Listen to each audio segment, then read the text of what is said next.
Hi, Tim Blanchett here with Divorce661.com, and in this video we're talking about what happens when you don't respond to a divorce petition.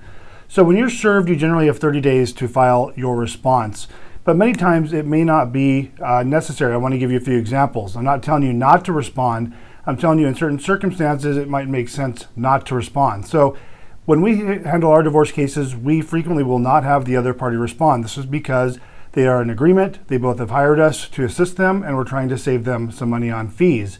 So if you're going to go through a divorce and you're amicable, you can do this in a way where you don't have to respond. It's called a default with an agreement, and that's the process we put our clients through.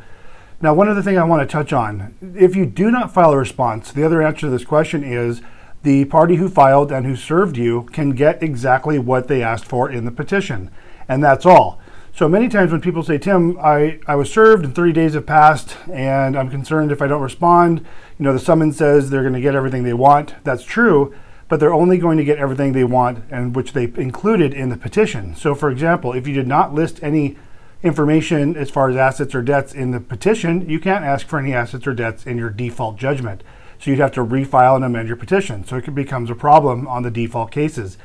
If you only put, say, joint legal and joint physical custody in a non-specific parenting plan, meaning you didn't put dates, times of custody or visitation with the children, you cannot then add that in your default judgment.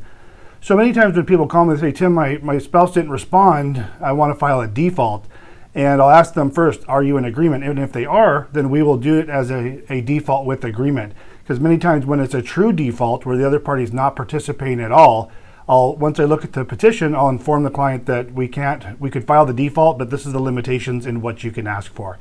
Tim Blanchett, Divorce661.com. Hope you're having a great day. Thanks for watching, and talk to you soon.